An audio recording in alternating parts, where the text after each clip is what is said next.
Hey, everybody. Hi. How's it going? And the word of the day is? Bongo. That's right. And what the word of last week was, last Wednesday, because we didn't do one. Bongo. That's right. Hey guys, welcome to Don't Fret Friday, the show where we talk about whatever circumstances that are concerning you in your life on this occasion, today or yesterday or maybe in the future, whatever's on your mind. We're here to talk about it. We're not, as Joe would say, what do you call it? We're not a substitute for things that are professional, like lawyers and cops and attorneys and psychologists and psychiatrists and psychiatrists and psychos Psychiatrists. and and psychokinesis. We're not we're not any of that, but we're here to give advice based on our life experiences, hopefully to help you with your life experiences from here on out. And we can't guarantee that we help you, but we hope that we do. We're here to just basically be a friend that walks with you along your journey. And we actually have a lot of questions already queued up from last week and the weeks prior. So we do. Yeah. Also, hi Bree Bree. Hey Jose, Redfire, Princess Kurai, and Crimson. Antlia, I mean, is here now too. Crimson, I saw you earlier in the Rocket chat on our website. That's cool. Chris, Chu, and of course Jeff, and Joe, and Cats. Welcome everybody. Thank you for being here. Yes. I missed you. I apologize. Just pretend I got you. Pretend I said your name. So yeah, let's jump into this. Yes. So we've got a couple of questions here. We've got Haley. Yes, it's okay for you to ask for advice on two things. Yes. Yep. If you got two things, that's good. That's totally fine. However many you want. Marie Destroyer, I'm not sure that they are here. If you are here, please feel free to chime in. Yes, say something. Let's see. Let's sort by start date. Yeah. There we go. So it looks like we've got one from Kayla. I think we did that one. We did that one. So we got one from Anonymous. We got one from Bree Bree, the kitty. We have one from Princess. And we have one from Princess. Well, is it actually from Princess, or did Princess just post it? I think this one's actually from Princess. I think so. Princess, help a shy friend. So I think. And I think there was another person. Yes. We've got one from Senna as well, but she posted it in a different location. She did. I think that was probably because it was kind of a long question. Yes, it was a very long question. She told me that it was a really long question. She said, this is on Discord. She said, just for your information, I'm watching the stream, but on my friend's Wii U on his TV. I'll pop into chat on my phone if I feel the need to. Good luck with the stream. So, okay. So she is here. So we've got a couple of ones queued up here. I guess we'll just take this by order, though. Okay. The first one is Princess. Is that correct? Oh, no, Bree. Is it Bree or Princess? Which one comes first here? Well, when I sort it by start date, I show Princesses first. Okay. All right, and it's quite lengthy here, so I'll have to... Would you like to read through it? Sure. Let's see. Well, she's got a condensed version, it looks like. Yes, it seems like a condensed version and then edited. Yeah, and it looks like, and there's something that says, please don't read this part aloud if it makes the live stream. So sorry, Princess, I just read the part you said not to read. Yeah, she's worried about two specific examples, which is in this word. Yeah, since this person watches the live streams and I don't want them to reach. Okay, so All we right, are so reading we'll do the out loud like you told us not to. So I hope you enjoy. yes. So we'll do the shortened version. It says, I have a friend who's quite shy, and right now they are a bit worried about how to start conversations with me. And they text actions that sometimes are a bit much. Is there any way that I can help them? Mm. Is that the same thing you have, Ryan? Yes, that is the same thing I have. The way you said So, that was kind of, yeah, no, I can understand. It's kind of interesting because you come from this point of like, how do you help someone else with their shyness, right? Mhm. Um, and I think shyness is often overcome by forcing yourself to do things that you're shy about doing. That's generally how you get over Princess. Oof, guys. Uh, um, What? Did we do something she, wrong? yeah, we read the part you're not supposed to read out loud first. Huh? Yeah, What? That was the part to not read? yeah. Please don't read this part if it makes it to the live stream. That wasn't the And part. that's the only part we read out loud to Wait start. a minute. Wait a minute. Are you serious? Yeah, I'm so sorry, Princess. Oh, yeah. We done messed up. well, you know what? But You at know least we're not any less than perfect here. So, how. still setting a good example. So now nobody's gonna want to ever ask us a question because, Yeah, uh, yep. Princess, I'm so sorry. I love Yeah, you, I'm sorry, Princess. Princess. Our bad. But Um. I have to say I was a little confused. I should have had you read it, Ryan. Oh no, it's cool. Next time you read all the questions from now on. No, I'm not a very good reader. I'm slow at reading. It's my crutch. Crutch. That's not the right word, but whatever. Um. So, anyways, yeah, it's kind of interesting trying to help a shy friend talk with you, and I think most of the time you're already really good at this, Princess. Just talking to them first. Um, a lot of times, all you can do is encourage the conversation by talking with them, um, asking questions, which you're really good at, Mm, and trying to make them feel at ease. To be calm yourself helps them calm down. To you know, just be gentle, be kind, be calm, be easy to talk to. Those types of things. Don't be afraid to ask questions or answer questions.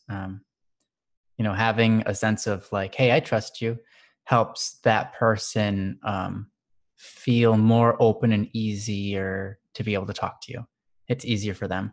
So just, and a lot of that you already do. mm, So I think that you're probably already doing the best you can. You can't really cause someone not to be shy anymore, because that's a mental battle of their own. And we all deal with different versions of that. So, uh, you know, but you can encourage them by your actions. If they are able to watch you do as you do, and they start to think to themselves, like, oh, I want to be able to do that, that will help them and encourage them to grow. So, lead by example. A lot of mhm. times, that's what helps people get past their situations the most, is just leading by example in front of them, excuse me. Because if you're trying to be the best person you can be and they see that, it encourages them to want to be the best version of themselves that they can be a lot of times. Um, so there you go. But anyways, you also added here that um, To read the they whole. text actions that can be sometimes a bit much. Um, and yeah, I think we all don't, it's hard to know when to draw the line or where to draw the line. Um, Especially, we're all in different social environments, all around different people. Some things are acceptable some places, some things are acceptable, some things are not acceptable.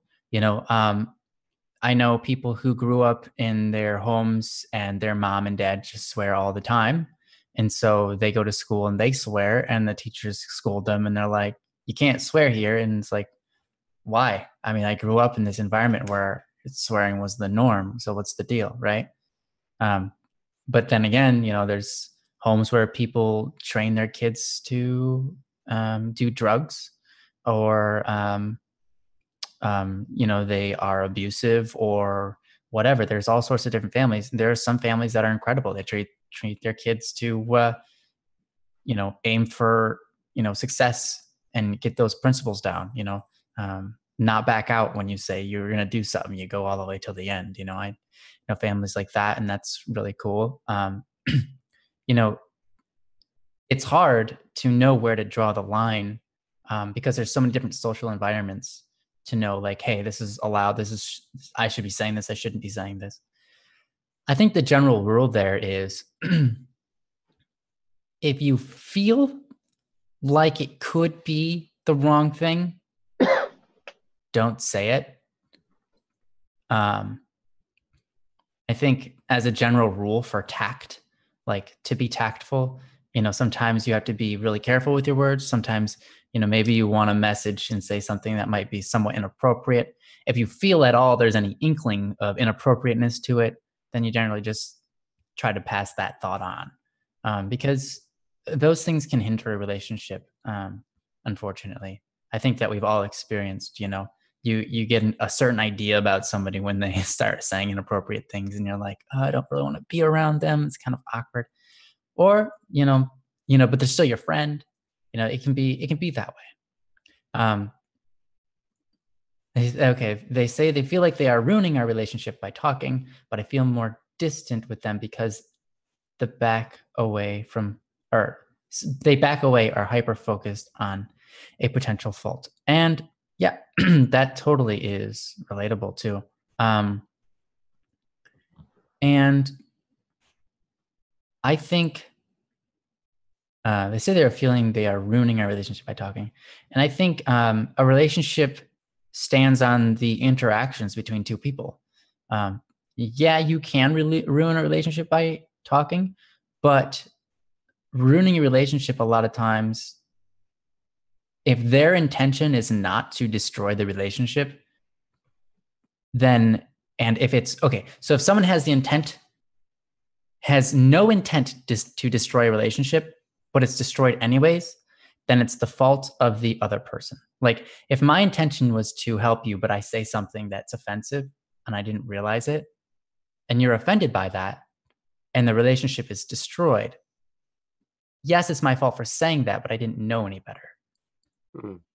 If the relationship comes to an end, then it's your fault because you're the one that decided to go through with ending the relationship based on how you felt. And so that comes to mental strength. And Princess, I think of all the people I know, you are one of the most, of all the people I know, you value relationships more than most. And I don't think that you would allow a conversation or a word that someone said or a sentence, even if it was offensive, I don't think you would ever really allow that to destroy your relationship with them. And so to this other person, I would just let them know. I would just talk to them and say, hey, look, it doesn't matter what you say, because I have no intention of destroying this relationship. And I think this relationship is a good thing. And if you say something that sounds mean, if you say something that hurts me, I can brush it off. I can get through that, because the relationship is more important than holding on to pain or a grudge. And if you let them know that, let them know, like, hey, just feel free and open to say whatever is on your mind. That'll open up the relationship. Now, obviously, you want to be able to maintain that tactfulness if they're talking about things that are inappropriate. But at the same time, being able to talk about anything and knowing that the relationship won't come to an end because neither of you want it to. I think that's important. Both of you want the best for each other. Both of you want the best for the relationship. And so letting the person know, like, hey, no matter what you say, like, we're friends, like, it's okay. You can, whatever you're going to say is not going to hurt us long term, right? We can get through whatever happens if something happens. But a lot of times, offense is a choice that you make. A lot of times subconsciously, but you can choose to be offended and you can choose not to be. You can, if I think a thing I mainly do is if I'm offended, the first thing I do is like, whoa, back up. Did that person really mean to offend me? Or am I experiencing this all on my own? Am I twisting their words to make myself feel pain here? Because I want to, be upset because I feel upset. And, a lot of times I noticed that the person, whatever they said, they didn't actually mean to hurt me. They didn't mean to be mean. They just were an accident, or I took it that way. And so then I can back up and say, okay, they didn't really mean to be mean. I just took it the wrong way, or I took it too far. And so then I decide like, hey, I'm just going to let the relationship go as it always has been, and respond with elegance and kindness and all of that sort of stuff. So yeah, a lot of relationships strive on mental stability, on mental strength. Like you can't expect to have a long-term relationship with anybody if you don't believe in forgiveness, because at some point or another, that friend is going to do something you don't like. And you're going to have to either forgive them or end the relationship. Because you could just be a friend that's mad at them all the time, but that's no friend, I suppose. But yeah, to say like, I don't believe in forgiveness, what someone has done can't be forgiven. They owe me, all of this kind of stuff. You can't have a relationship with that. And so it takes a lot of mental strength to have a friendship on both sides. And so ultimately what you can do, just talk to them about the situation face to face and say like, hey, don't be shy. I know that. I can understand, because you live your life a certain way, and then shyness just becomes a part of you, and you're always shy. But to encourage someone to say, hey, look, no matter what you say, you can say anything. You can tell any joke. You can say anything in the conversation. It's not going to hurt me, because at the end of the day, I still love you and we're going to be friends. You can be their rock for them. You can be that that strong person for them. So let them know, maybe let them know that. And then also, again, just lead by example. A lot of times you change other people just by being the best version of yourself. And you can't really do much more than that anyways, because people have their own mental battles they have to figure out. And you can't change someone's mind for them, But hopefully that's helpful. I haven't read through the rest of this. I will while Joe talks. Go for it, Joe. Awesome. No, Princess, once again, accept my apologies for reading the wrong part of the question. I know, I did too. I'm sorry, Princess. but this really, really is a great indicator. This she said at some point to read the next part of the question. So, Princess, does this mean you want us to read that post, like the second? Yeah, I'm reading it right now, and it does add some stuff here, because it was talking about what I was talking about before, embarrassing conversations, etc. So, do you want me to just read it out loud? If you want, or I can, either way. Okay. Says, I have a good friend of mine who tends to be shy and insecure when it comes to speaking. I give them encouragement and do my best to help them feel more comfortable outside of their shell and lift them up. And maybe they are just trying to make conversation, I'm not sure. But often when they go out on a limb and it's embarrassing or is turned down as a bit too much, they crawl into a shell of withdrawal where they talk about not being someone who I should talk with, or leave me alone, when all I honestly wanted was to continue talking with them. They say they feel they are ruining our relationship by talking, but I feel more distant with them because they back away from, or hyper focused. Or wait, what? They back away, or Okay, potential fault. the word is missing. Okay. Or are hyper focused on a potential fault. Got it. That makes sense now. Sometimes they role play an action a bit too far outside my comfort zone, and I feel stuck because if I say it, they react in such and shut down. Um, wait, They react react in such a such. shutdown way Oh, that in I a feel like I shutdown way. can't Okay, that reach makes them. Mhm. that I feel like I can't reach them. Okay, but it's also pushing boundaries that I don't want to be infringed on. That I don't want to be infringed on, and I do try to keep conversation going with them, but I still at trying to find good questions. Oh, I am. That's supposed to be an am. Okay, but I am. But still, geez, but I still am trying to find good questions so that they don't say conversation enters like I don't know or I've been up to nothing. I want to help guide our friend into growth, but I feel so lost on how to do it. Okay, sorry about that. Yeah. No, Princess, I gotta tell you, this really speaks to your heart. You know, Mm-hmm. the person you are, and just the little bits of conversations that I've had with you as well. You have such a wonderful, wonderful heart for other Yes. people and that wants to help. And you want to help people grow. You want to help people feel better. All these attributes are so, so awesome. And I'm so glad that you found your way to the VSS community and that you're here, regularly on the streams and in the forums and everything. It's just, wow, what a, She's an amazing gal. yeah, it's incredible. So, I think, sometimes people, let's see.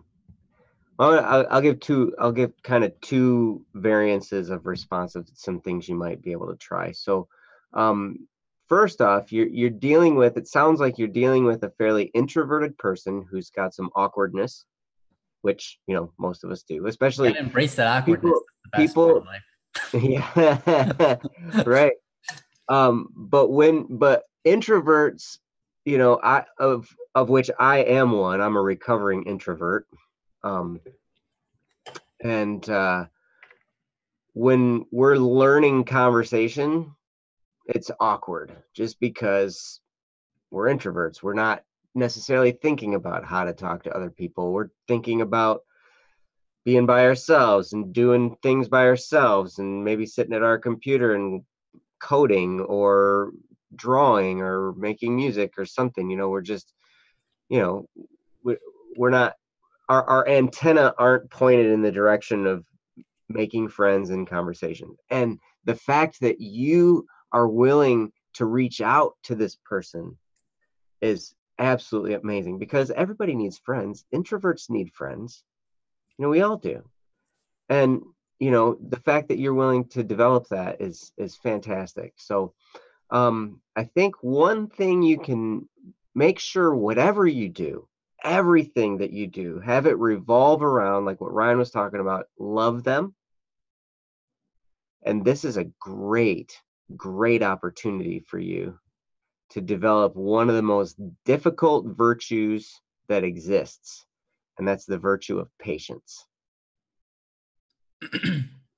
Because as this person develops and as talk to them and as you encourage them and all this kind of stuff, you know, these types of things that you see happening, they're gonna happen and they're gonna continue because they're trying to figure things out. They're trying, but maybe they don't know as much. They feel awkward, maybe they have a low self-esteem. There's all kinds of things you might be dealing with as well. And if you can surround them with love and patience and acceptance, and no matter what, you know, even if a conversation gets awkward, just help them to understand, even if you part ways, that you part ways peaceably and as friends, and it's okay, you're still going to love them no matter what, all that kind of stuff, because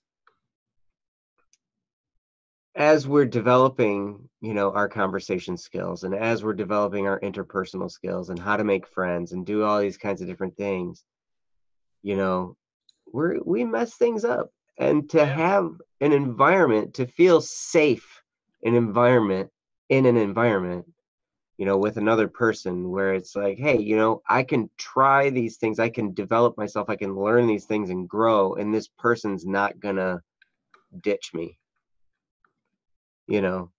Like that's a powerful thing that you could do. And so it's a great opportunity for you to develop patience. And I think probably you already have a great deal of it just from learning about you a little bit, and but patience is always one of those things that we could use more of, you Mhm. know. And you know having two children, patience is one of those things you can definitely use more of and more of and more Oh, of, you for know. sure. And but one thing you can do, there is a book. There are a few books actually. I mentioned one last stream, How to Have Confidence and Power in Dealing with People. You Yeah. know, that teaches you some stuff about human nature. But I think for you in this situation, a really good one would be a book called Personality Plus by Florence Littauer. Just if you can look it up, Personality Plus. Personality Plus is an amazing book. Um, Yes, it and will give. Princess is a reader. She's not a huge reader, but she does read, so that's good. She's currently reading like some books by geez, what's his name? Um, I can't remember. I'll remember it after the stream. It doesn't matter. Okay. Yeah, but Personality Plus is a great comprehensive. It's a yep, Personality Plus Mm-hmm. by Florence Littauer. And when what she writes about in that book are basically, we can all kind of be divided. We can be categorized into one of four main personality types. We all have a little bit of all four, but we tend to be stronger in one area than the rest. And when you can figure out this person's personality area, I can imagine, if you get the book, I would imagine this person's kind of in the an introverted and task oriented person, which they're probably very detailed, but they probably have a tough time getting out of their skin. They probably overthink things. Totally. This is what I Introverts do. always do. This is my personality type. And you know but as you go through some of that, it'll give you some really good insights. But I would imagine, just from what you're saying, they're probably a melancholy personality type. So you can read that chapter first if you want, and then that might give you some insights on what you're dealing with there. But then when you learn that stuff, you can Oh, guide. Brant Petrie. Yeah. Oh, he's, Brant Petrie. I love that guy. oh, he's Oh, fantastic. man. I love Very Brant fantastic. Petrie. Yes. Um, yeah, but when you learn about personalities, it's not an end all be all, and we don't want to get to the point where we're just categorizing people, for the sake of categorizing them. The point is, when you can learn a certain personality type's strengths and weaknesses, and you can also learn how to motivate them, then it gives you a lot of insight into how to guide your conversation, where That's true. now you can point to certain things, you can encourage them on things that are important to them, you know whereas, like, okay, if they're detail oriented and task oriented and all these kinds of things, you can say, hey, you know what, you can find something that you can tell they took care to do properly, and you can point that out, specifically, or something like that. And yeah, exactly, Princess, you've got the right idea, of course. But that book was such an eye-opener for me the first time I read it. And I Mm. started to learn, because I figured everybody was just like me, and I wondered why everybody had so many problems. when I started to figure out there were all these different personality types, and then I had to interact with them. Now it was kind of fun. Yeah.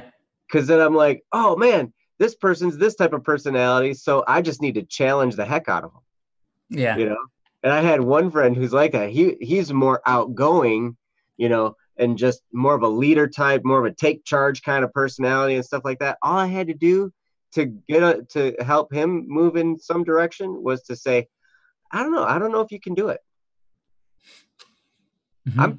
I don't know. Are you sure? Are you I've got sure? this. I got this thing. I don't know if you would be able to do it. I don't know if it's too like the skill level might be above your head. But I've got this project we can maybe work on together. And it'd be like, oh, no, it's not above my head. No, Yeah. I will destroy that. Yes. In fact, there's a member of the staff of Black Static and Swerve, Steve, who is this personality. It's called Choleric. And I remember one time we were on our way back from a function, and we were on a conference call, and we had to get a bunch of material put together. And I remember we're sitting there on the conference call, and it's like, he's like, yeah, I think, I'm just going to go, I'm going to take my guitar, I'm going to go sit out and, whatever. And I'm like, man, we need that. I'm glad you're doing that, because, we definitely need we definitely need some music, but I don't know, man. I don't know if you can really come up with enough stuff for what we need, I mean, because we need a lot of material, and I don't know, man. I don't know if you can do it. And like in like an hour he had ideas for like 3 songs, because that sparked him into doing this boom boom boom, and then he got all this stuff done, and I'm like, wow, he doesn't think I could do it. If that's a challenge, you're on. Yes, People like that. I'm totally like the opposite. People try to challenge me, and I'm like, okay, I don't care about that. I don't know. I guess I don't need to do it then. Yeah. Whatever. I guess you did need to get that game. Good job. Doesn't really bother me. That's just because you're better than me. Yeah. Okay. Yeah. That's cool. That's fine. Yep. Yeah. But some people, they get filled up by that. And there's all sorts of different. I like how the book, though, it only goes down basically like 4 personalities, rather than like 16 or 20 or 35. Like a lot of personalities things. What I like is that it just simplifies it into 4 groups, and it makes it a lot easier, and they're still true. You can still help people, engage people in conversation, really get them going based on the understandings that you can gain through the reading. So yeah, totally. Yeah. Oh, Science Rocks has experience with the Myers-Briggs. Okay, yeah, Myers-Briggs. So yep, that's a very popular one. Yeah, isn't it freaky? Like when you go through a personality test like that, and you're like, oh my gosh, they know me. It's like, oh man, like what? Yeah. So. Yeah. But what you were saying earlier about learning how to converse with people, I'll tell you, I had to go through that too. And I was very fortunate. I did this through the internet as well. I remember I learned how to talk to people through other people talking to me, and then picking up their speech habits and realizing that I was doing that. Realizing that I was talking. Like, if you ever see me chat, you'll notice that I use a lot of like emojis, etc. I don't even know what most of them mean. I do it on purpose because I want to convey the emotion that I'm speaking with, because otherwise it could be taken any way you want. Like, is he being angry right now, or is he being sincere? Like, I don't know. And then, so that's why I try to incorporate the emojis. But I didn't come up with that. I actually had a girlfriend that used to do that. And so I learned that from her. And then I took it to another level of extreme, I think. But yeah, I mean, I learned how to converse by talking with other people. So I think that, yeah, it's so true that, when you're trying to get out of your shell and you're really shy and you're talking to people for the first time, it's a learning experience, and it's not easy. So yeah, you have to be patient with them. Yeah. And the fact that you're willing to take this on, Princess, wow, kudos to you. Mm-hmm. And I can't think of a better person. Just getting to know you the little bit that I do, Yeah. what a tremendous blessing this person has to have you working with them in this way. They probably don't even know. They don't even know that you're trying to help them. Probably they're probably so wrapped up in their own mind, and because that's how we get. I mean, if I'm right about the type of personality that is, I mean, I know that I can retreat so far into my own mind that nothing else in the world is going on. Yeah. I That can't can be a blessing, the perspective but it can at also all. be, yeah. Mm-hmm. You're welcome, Princess. Yes, thank you for the question, Princess, and we'll do better next time when we read it.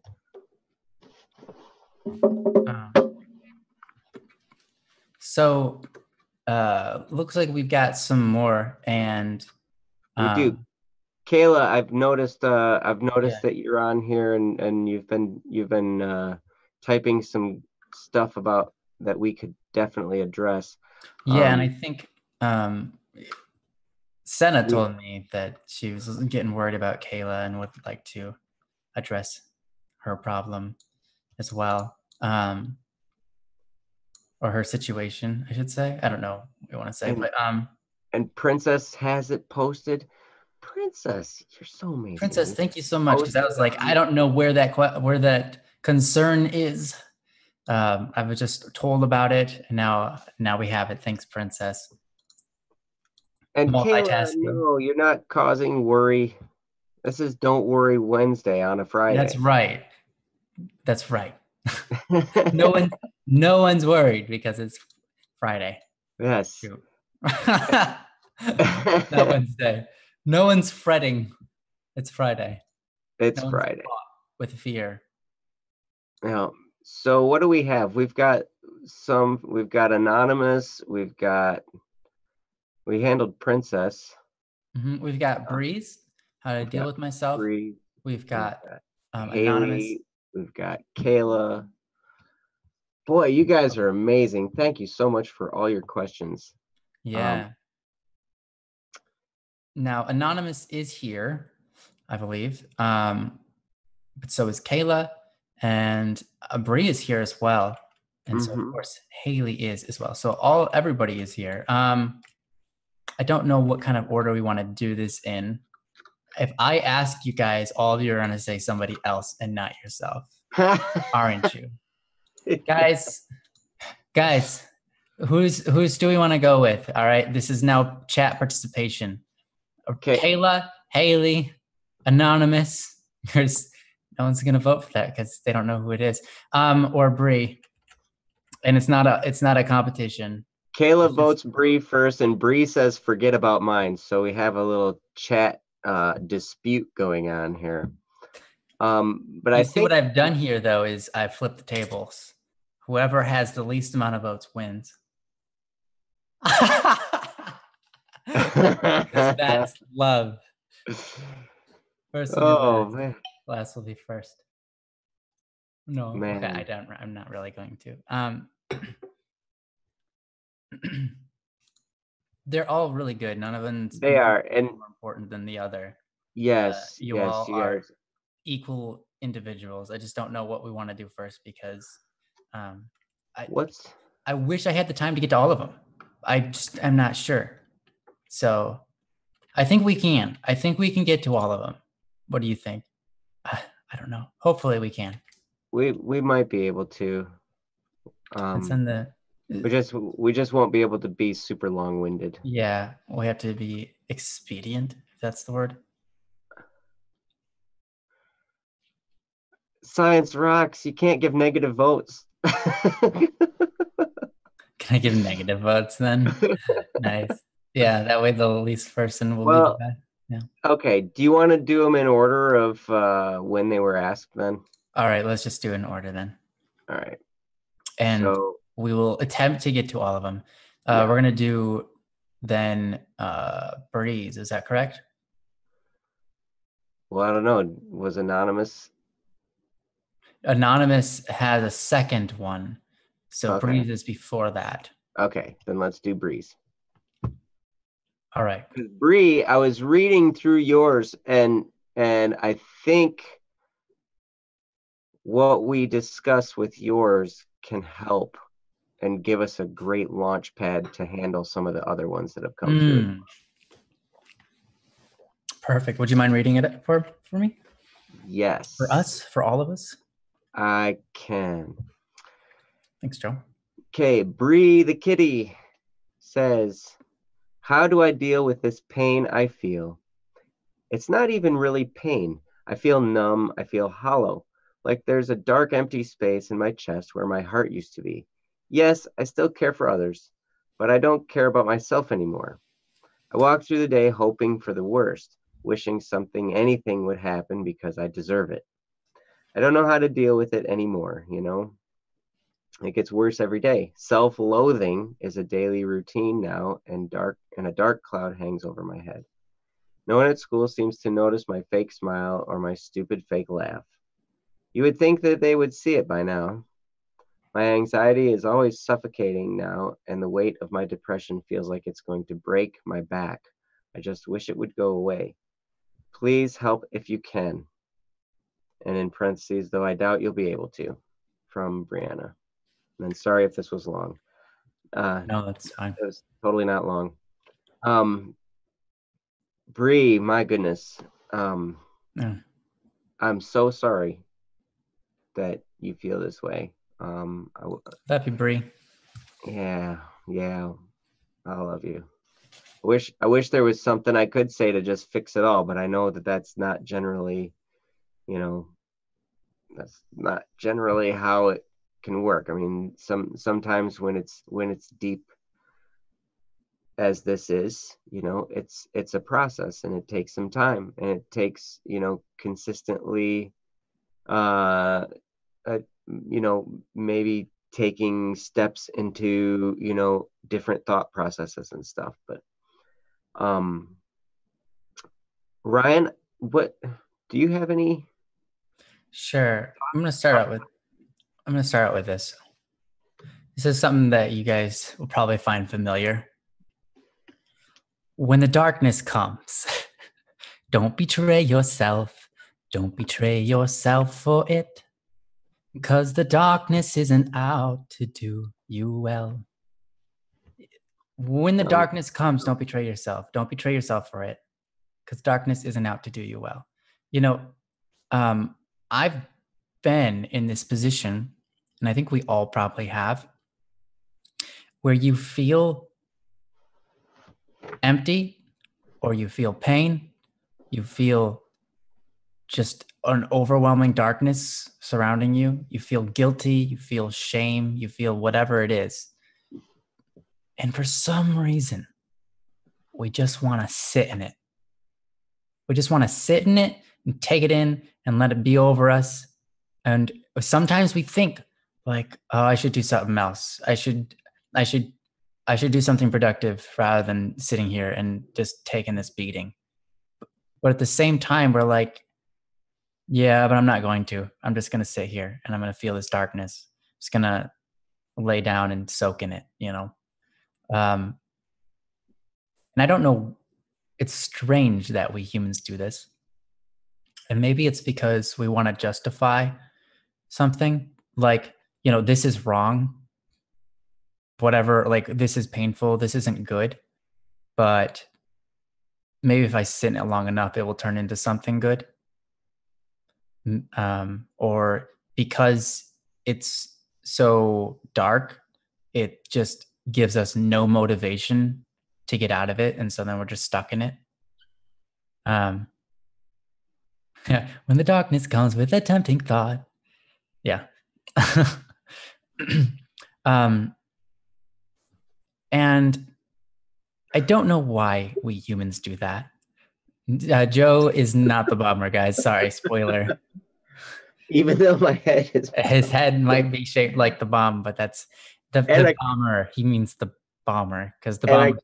And I kind of look like the bomber in episode 0 because that guy is bald as well.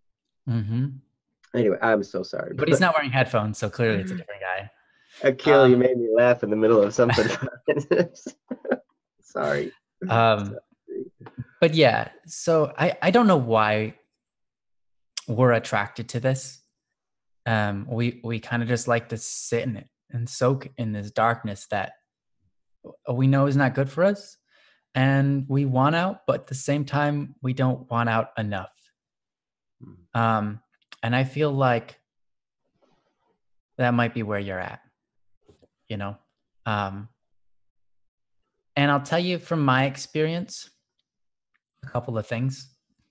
You know, the first thing I'll say is when I just, when I'm in that position and I just want to sit in it, sit in the darkness, just sit in that grief or pain or emptiness or, abyss, whatever it is. If I say to myself, I got to do something to get out of this, my first instinct is to just, and then I don't do anything. But if I actually just do something, if I actually just get up, if I actually just move on, if I take a second to just 1 second, that's all it takes, 1 second to start walking, to get on my feet, to go do something. Mm-hmm. I set my body in motion and it helps. It helps move forward. We don't a lot of times want to, but if we just do it, we start to move forward again. And so if you ever experience that, just remember, you don't cling to the darkness. It's not out to do you well. It's not there to help you. And a lot of times we feel like we have no reason to want to help ourselves anyways. Like, why? I'm just going to feel this again, or, depressing things like that. But the more you get out, the more you start to realize, oh, there is a reason. And I'm glad that I'm tried to get out of this. You said you don't think I'm quite understanding. Maybe I'm not. At least that's something I experienced, but you say that you don't think I'm understanding. Then maybe I've gone off on a wrong tangent here. You say that you feel numb. I feel hollow. Like there's a dark, empty space in my chest where your heart used to be. You care for others, but you don't care for yourself anymore. I've been there too. I put myself in that position as well in 6th grade. I basically just went emotionless and said, I don't care about anything. And it helped me a lot because I was able to take that experience and move forward from it because I started to learn a lot about myself and about the world around me through giving up my emotions, but not long term. You don't want to do that. You want to be able to care for yourself. You want to be able to love yourself. So how do you come back to loving yourself? I think that's important then to understand your value. If you understand that you're valuable, then I think, maybe find something that gives you purpose in life or makes you feel valuable. But a lot of times you're valuable regardless of how you feel. Your value is not dependent upon where you are or what you've done or how people treat you or where you've come from or anything like that. Your value is that you're a human and you're equal to everybody in that regard. And that is infinitely valuable. How do you love yourself though? How do you want the best for yourself? How do you start doing that? I think, again, like Joe said, it's mostly just a frame of mind. It's perception. What are you feeding yourself, on a daily basis? What kind of content are you listening to? Are you listening to things that tell you that you're worthless? And if you are, I try to get away from that the best you can. Some things you don't have control over. Some things are just put in your face, But as much as you can, try to surround yourself with things that are, better for yourself. It's that I hate myself more and more every day. I felt like this at uh, since I was around 7. Okay, I constantly blame myself for everything. I know I can't change the past, but it still hurts. Yeah, that's I feel for you. It's a totally painful situation. And no one wants that for you, and you don't want that for you. Deep down inside, you might hate yourself more and more every day, but you also know that you don't want to. That that doesn't feel good, and you don't want to feel that anymore. And I think that's why you end up just going numb. You know, um, y- if you can't, sometimes if you can't change how you feel about something, then you just stop feeling because you can't win the battle. It feels, but I'm here to say you can win the battle. Um, you know, it's awful, but you are a human, and humans are capable, are of all creatures the most capable of changing, and completely capable of changing their worldviews or changing how they feel, um, and regaining and growing that love for themselves that they used to have, or so on. He says, "It hurts so much. I wish I could go back and change so many things, Ryan. I know everyone says it will get better, but I've lost all hope." you know, Everyone says it gets better, but that that line itself is not good enough, I don't think, because no one Mhm. knows the future. It could get a heck of a lot worse.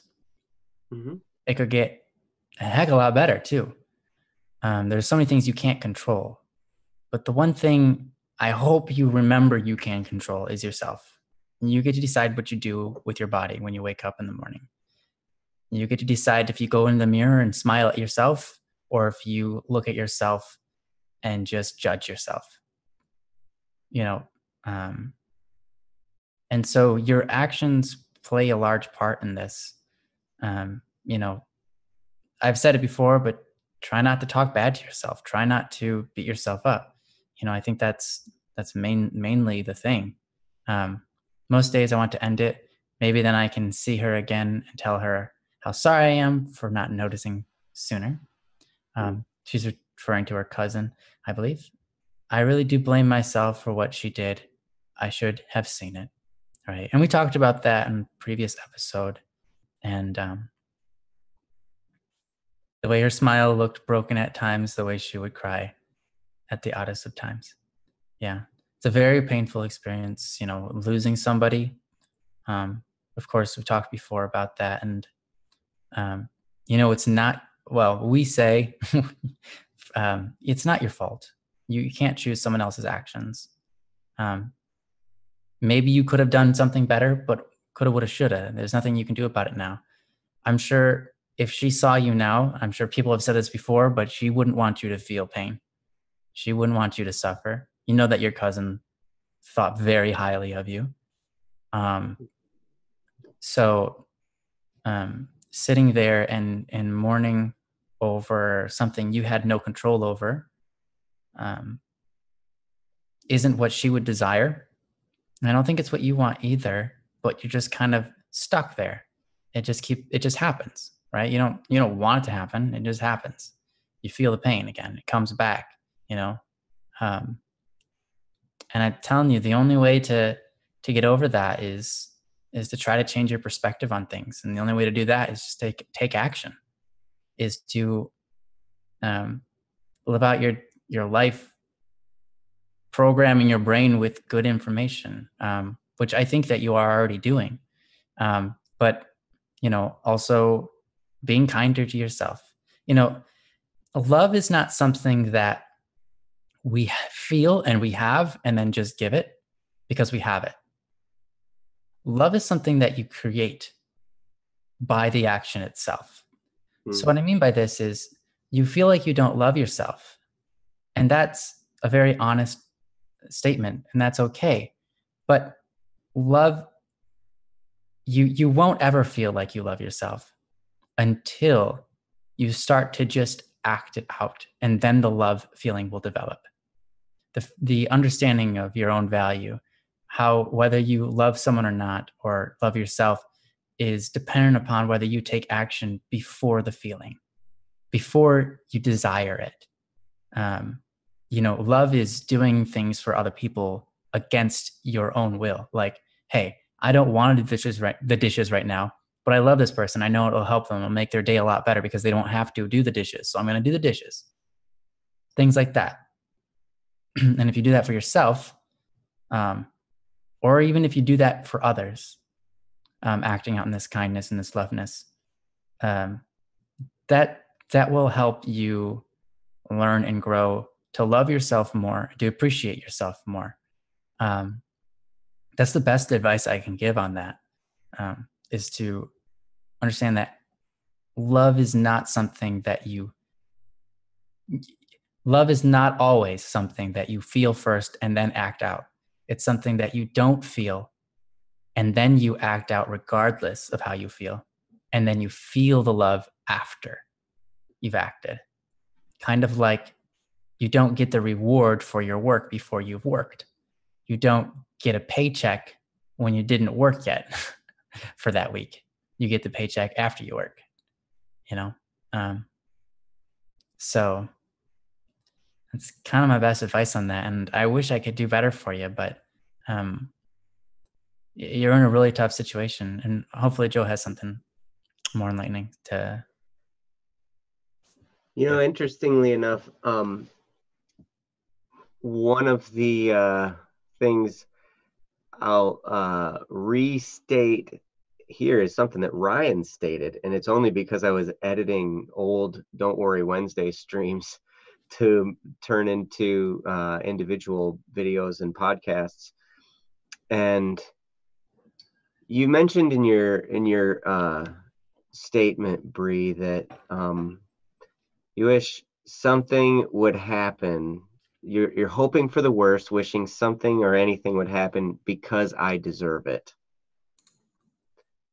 And so I know you're dealing with a lot of blaming yourself. And Ryan said something very profound on a previous episode when he talked about the very fact of our lives, our very lives. We don't deserve to exist. We were brought into existence, possibly against our will. Well, we didn't have will. Yeah, no will at all. We didn't have any either or, but it's a gift. Our lives are a gift. And and we did nothing to earn our existence. It was given to us. We had nothing to earn circumstances. The more I study, and the more I learn, the more I realize that deserve kind of doesn't even really exist. That's not really how the world works. Yeah, like I've said before, I don't believe in deserve. It's not a concept that works in reality. Yeah, because I have no faith in it. Yeah, because things just happen. It rains on the just and the unjust alike. People who are very, very good people have horrible things happen to them. Mm-hmm. I mean, you just go to, forgive the morbidity, but go to a hospital, to a pediatric burn care unit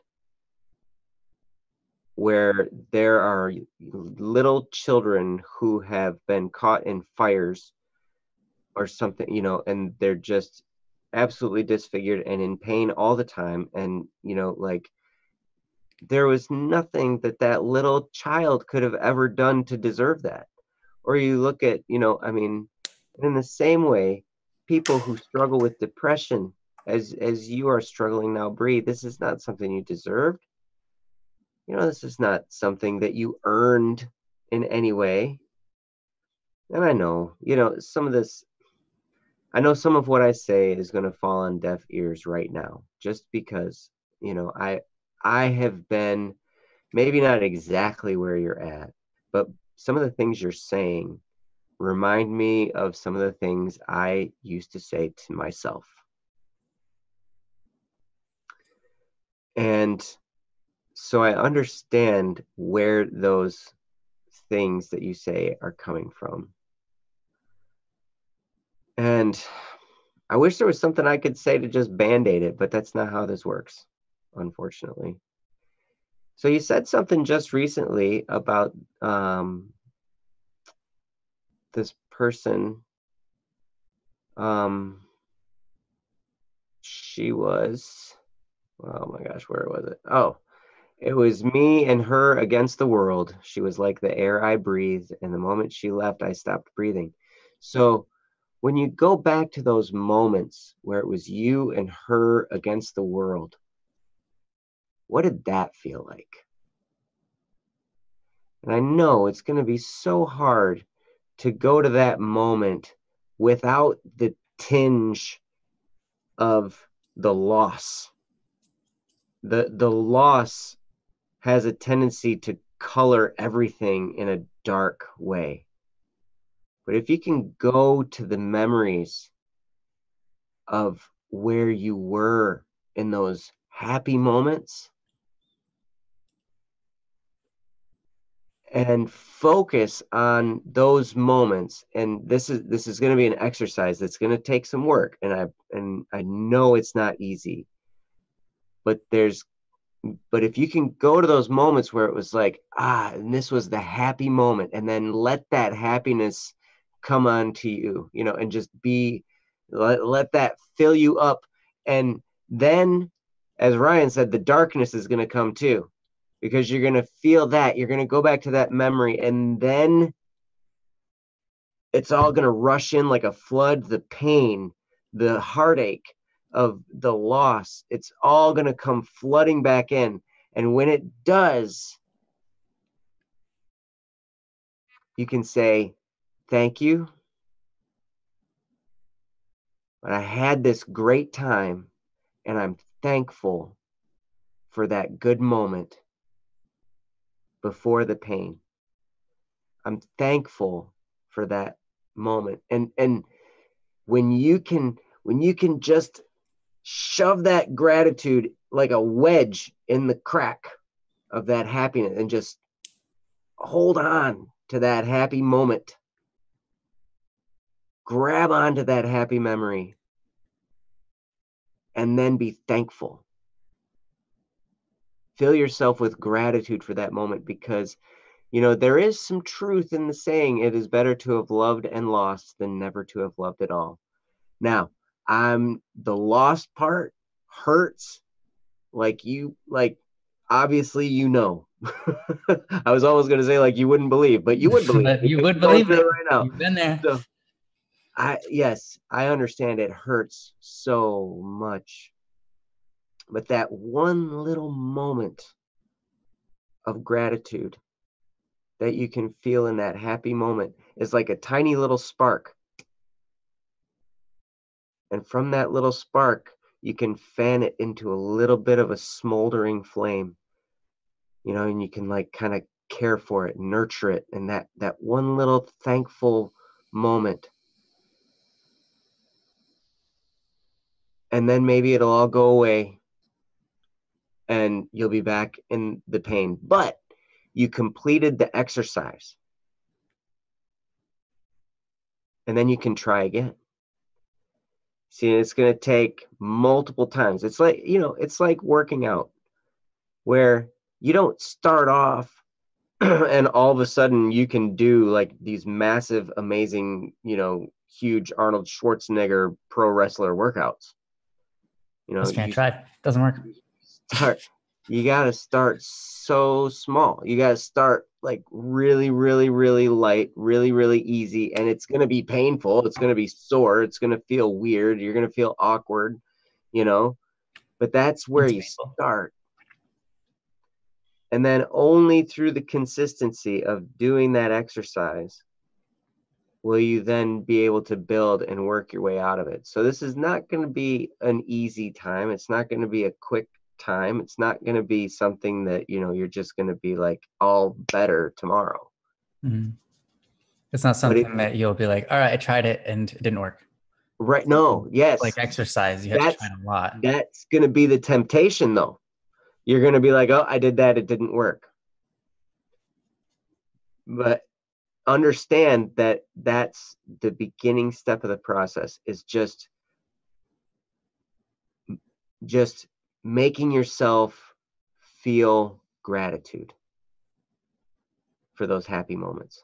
And from there, once you can start by being thankful. Just start by being thankful for those moments. And then you can turn that into, eventually, as we've said before, the pathway to healing is forgiveness. And in this case, Bree, the person you need to probably forgive most is yourself. And unfortunately, that's the hardest person in the world to forgive for every single one of us. When we do something, or when we perceive that we do something wrong or fail to do something right, we have the hardest time forgiving ourselves. We'll forgive other people way faster than we'll forgive ourselves. But your healing comes through that. Being able to forgive yourself. But I think probably the very beginning antidote is going to be the gratitude you can feel for those moments. Because, wow, how great were some of those moments, Bree, that you had with this person? How great was that time that you had? How much of a blessing was that? How on top of the world did you feel? And then, thank you for that. Thank you for that moment. Thank you for that time. And then it'll all flood like a wave. It'll all crash over you, and the pain and the sorrow and the hurt and everything. But you experience the moment of gratitude. And then you can regroup and then cry, because that's what I usually do. I'm a big softie. And then you can come back and do the exercise again, and do the exercise again. And it's going to take time, and keep coming back. And wow, Bree, we love you so much. You're here fairly often. And yes, you say it's not working. I know.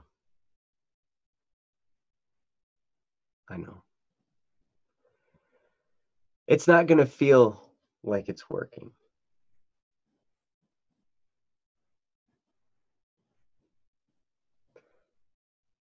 Yeah, it's okay. Yep, it's And tough. as we say in every show, we're not professionals. We're just trying to be friends and help as best we can. Mm-hmm.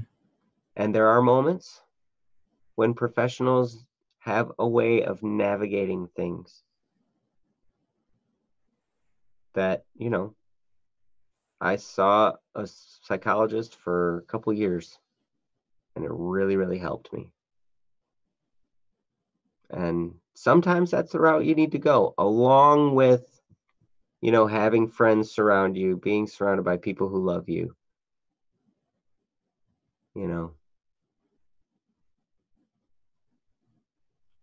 Mm-hmm. But it's going to be a journey. It's going to be a hard road. It's traumatic. And wow. But like Ryan said, do some kind of action. Fill yourself with gratitude. And if you can focus on giving, because like Ryan says, there's no such thing as deserve. There's really only giving. We give. And the only reason we receive is because it's a gift from someone else. Yep. That's the only reason we ever have anything, is because it was given to us by somebody. And yes, we can say, well, it's in payment for this. It's because I did this, so they're giving me that. Well, really, they could have just not given you anything. So if you can give selflessly, others and the world and the universe and everything will give back to you. And really, it's a whole cycle of giving. And if you can continue to give, get up and go for a walk, go for a run, do something physical. I tell you, my head always clears up the most when I do something physically. When I go and I do some kind of strenuous exercise, my head clears up the most. It's the weirdest thing. And that's the last thing anybody ever wants to do when they're depressed. So I encourage you to start small. Go for a walk.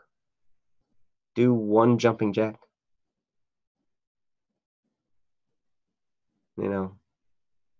Be thankful for the fact that you can do a jumping jack. Bree, don't do anything you would regret. That's not going to make you feel very good. Trust me.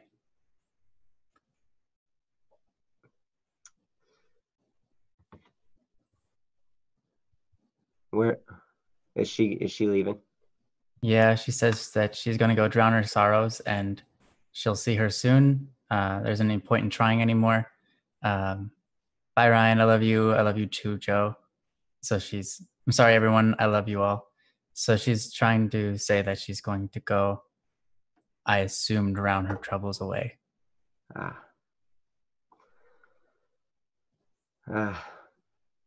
I'm sorry. Yeah.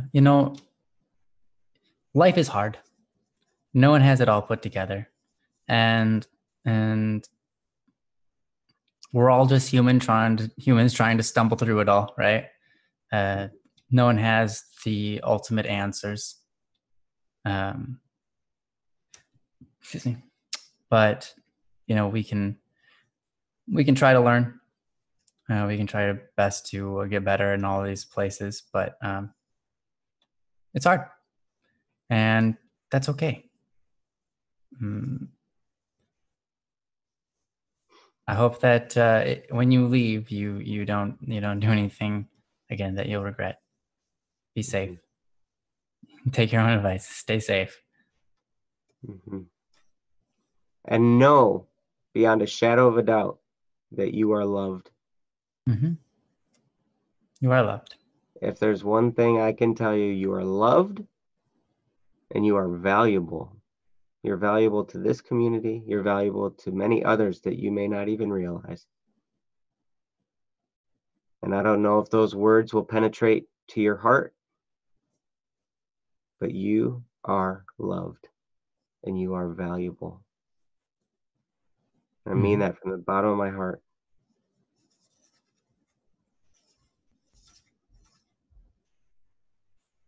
So there's not a whole lot else I have. Yeah. There's not much we can say. I wish I had more. But Bree, just know we love you.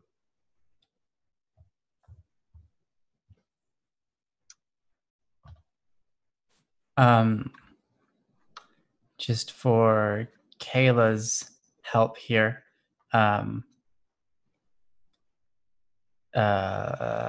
Where was the comment? Hold on, I gotta look.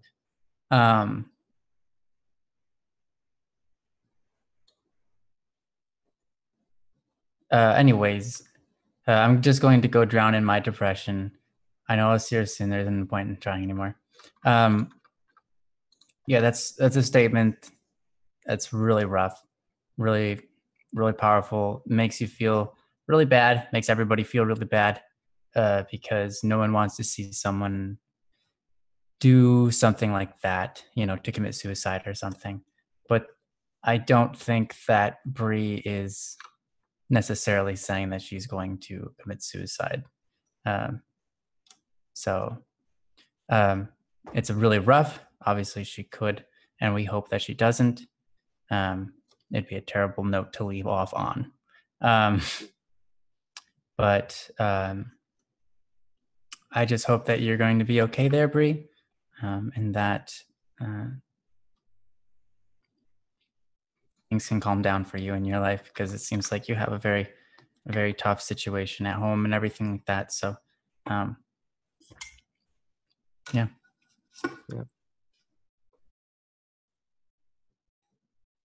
So, well, Bree, hopefully some of that helps. Hopefully maybe you can ponder some of that, maybe re-listen to it a few times, and hopefully it'll help out some. Mm-hmm. And we love you. We're so glad to see you here. Yep. You've been a great contributor, and we look forward to more great contributions. Yeah. Bless you, Bree. Bye-bye. So have a good rest of your evening. Unfortunately, I can't do much else there because Bree is going to be gone. Yeah, it's kind of tough because we're on a YouTube live stream and we're in a chat, so it's not like we're all in the same room, Yeah. We're all in rooms by ourselves, and Mm-hmm. and talking or typing or etc. So it's a weird kind of impersonal type of situation, but yeah. Mm-hmm. We try and do what we can. If you guys want to reach out to her, she said don't message me, but she's on Discord. You can respect her wishes or not. Sometimes people don't know. People don't. Sometimes respecting people's wishes is nice. Sometimes it's better not to. You make that call. But anyways, you can find her on the Discord, in the Static P Discord. She goes by either Bree the Kitty or Bree the Kitty. There you go. She's currently online.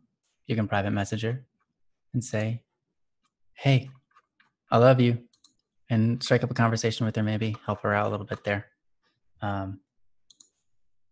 And hopefully, if enough people say something, that might help her feel a little bit more loved.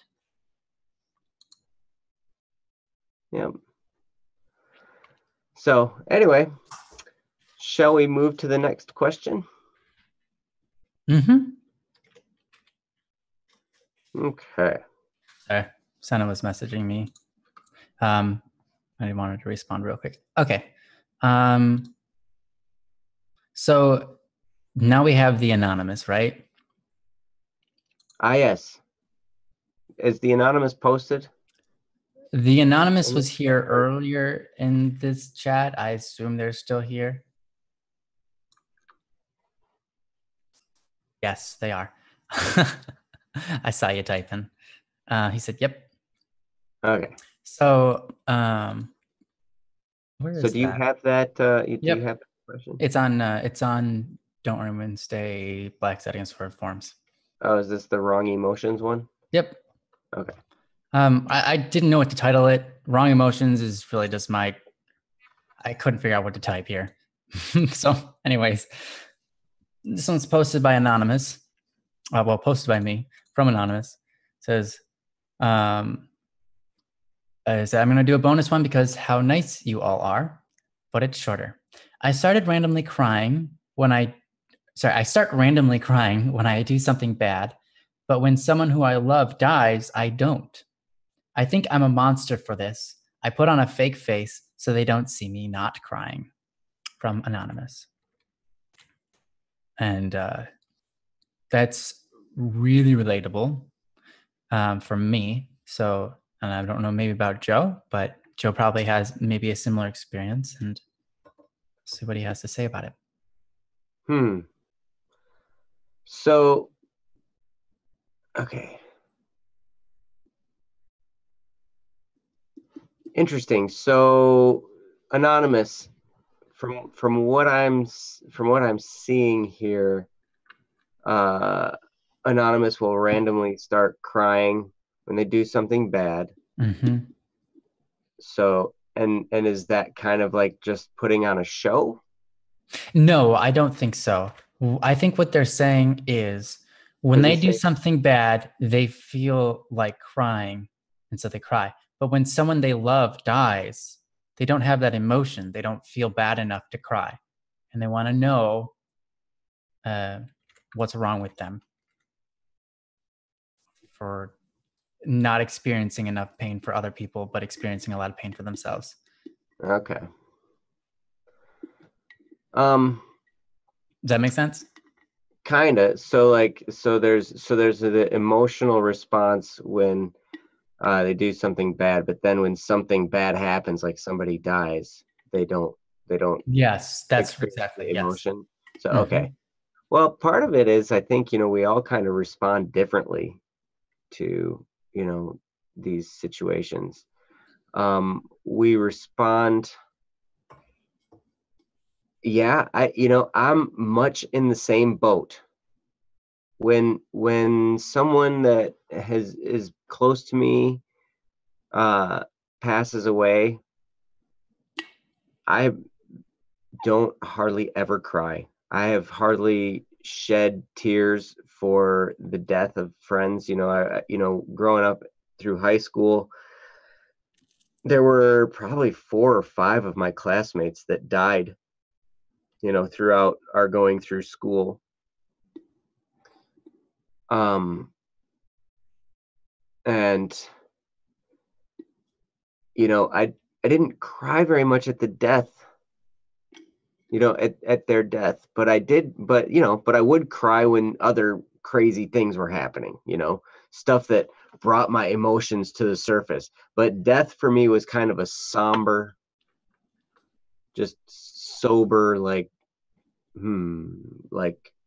flat type of experience, like not very emotional at all. Some people, when they're experience, someone close to them that passes away, there is a lot of tears, there's a lot of emotional upheaval, and they feel that hard emotion, that hard emotional response. But for me, sounds like very similarly to you, Anonymous, it's just kind of a, just kind of a flat, emotionless state. It could maybe shock. I don't know. Perhaps it's just being struck at the gravity of our lives, and that we're finite in this world. Um. So I don't think there's really anything wrong with you, because I think it's just like that's a very subjective thing. We all respond to things differently. Now, I get emotionally charged up, at things like, when I make a serious mistake. I make mistakes all the time, and I'm pretty good about, when I mess things up, hey, it is what it is, whatever. I made a mistake, big deal. I'll just try and fix it and do better next time. But like sometimes they're pretty serious, and they have serious ramifications for other people. And in those moments, yeah, tears come up.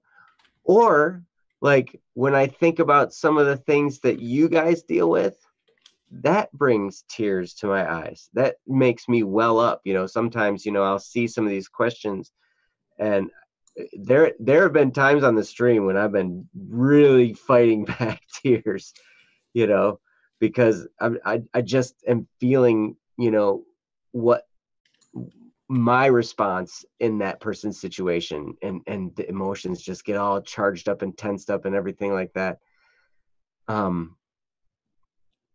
But yeah, other times when other people are going crazy and crying and stuff like that, my emotions are just flat. And I think that's part of the genius of our creator. He made us different.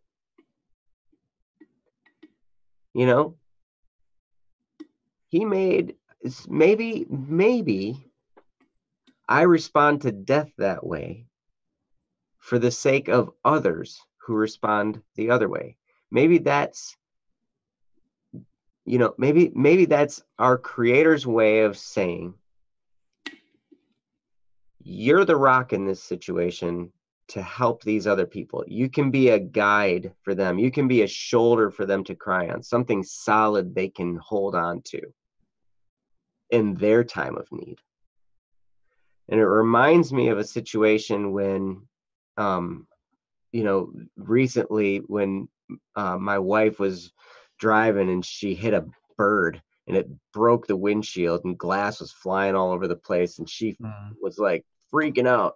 And the boys were in the back seat of the van and they were freaking out. And like they called me and, and I had to drive across town and do all these kinds of different things. And it's, it's like, whoa,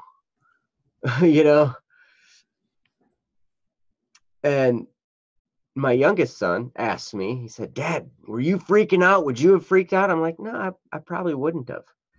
He's like, "Whoa, how? I did." And I'm like, I totally understand why anybody would, but knowing myself from past experiences, when something like that happens, a car accident or something traumatic or something that needs a response right away, for some reason, I'm built to just, okay, be very, very focused, calm, and do the things that need to be done one after the other. Like I get this immense clarity and focus of like what needs to be done right now.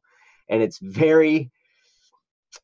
not very compassionate all the time, but it's handling the things in sequence of what needs to be done. You know what I mean? And so maybe that's kind of how you're built, Anonymous. Maybe in that situation, you are the rock for the other people who, have the emotional response, the more emotionally drastic response, and your response is flat. So you can do the things that need to get done. You can take care of and handle all the things that need to happen in that situation because you're not having the turmoil of the emotion. So I think probably it could just be the way you're built.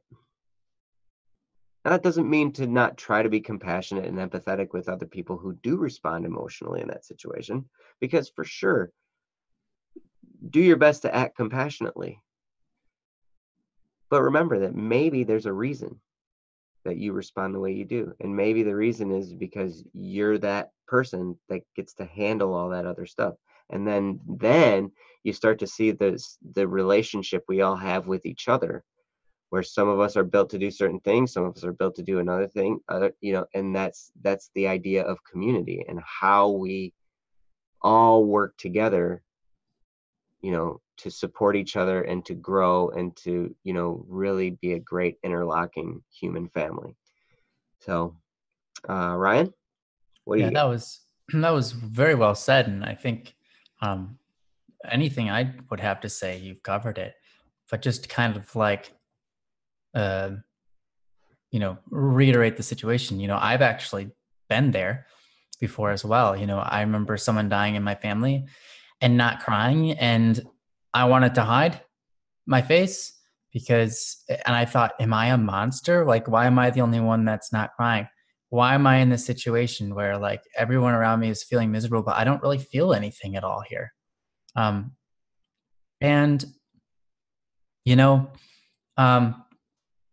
at first I thought like, I must be some kind of monster. I must be broken inside. I must hate other people or something if I don't cry after someone dies. I just must be a terrible human being that doesn't care about anybody except for myself, apparently, because I cry for myself. I've been there before. I've thought those thoughts. But eventually, it's very much like Joe said. I realized that it's just different. We all have different emotions and we all react slightly different than each other. I mean, we all generally react to same things for the same reasons, but sometimes some of us react to some things and we don't to others. For an example, someone might call you stupid and you get really offended, but someone might call the person, like your friend, stupid, and they're like, yeah, you're right, I am. There's all sorts of different reactions and there's all sorts of different emotions that we have that happen. And there's nothing wrong with not being immensely emotionally affected. And I think being an introvert, I'm going to guess that you are one as well. Usually people who are outgoing or extroverted respond to the situation around them with a high emotional energy. So if something happens around them outside in the outside world, like Joe was talking about earlier, a car crash or whatever, their emotional response is very immediate and very strong. And they'll immediately react with freaking out or getting very emotional, which can be good. It can be a very good thing. But then some of us who are introverted, when something happens in the outside world, not a mental battle, but something that happens in the outside world, we're generally not affected by it too much. Sometimes we are, sometimes we aren't. It depends on whatever it is. But a lot of times our reaction is to just go into our heads and think about things. So it's totally okay. And I think that what Joe said is a great insight and great wisdom, is that you can use that situation, where you can be the rock for other people to rely on, the emotional strength, the emotional dead flat line. Like, hey, I feel it. I understand it. I understand that there's pain here. And I'm sad that that person died too. But at the same time, you retain your calm of being able to work through the situation and be sympathetic with people, let people cry on you, solve the issues that are technical or task oriented. It gives you a lot of that opportunity. So don't be mad at yourself for not getting emotionally upset. That's pretty normal. And I would say a pretty significant portion of the population would react just as you did. And there's nothing wrong with any of them. They're just different personalities, different things that we all react to, built into our systems. And that's good. It's okay. So there you go. Yeah, hopefully that helps, Anonymous. Yeah. I don't think there's anything wrong with you, though. Nope, don't think that's, yeah. And I've been there before. I thought I was totally disturbing, disgusting person, but you know me. I'm not most of the time.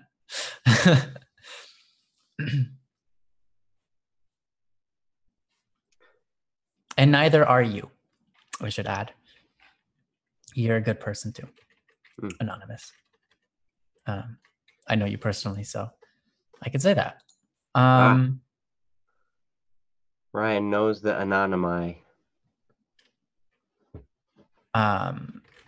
So the next one is Haley's.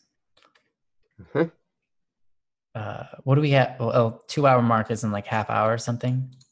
Yeah. Okay. Jesse says 20 minutes.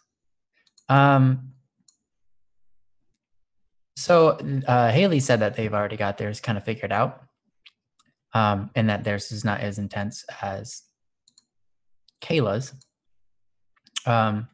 So I don't mind covering it anyways, but we could cover it briefly. How's that? Cover Haley's briefly.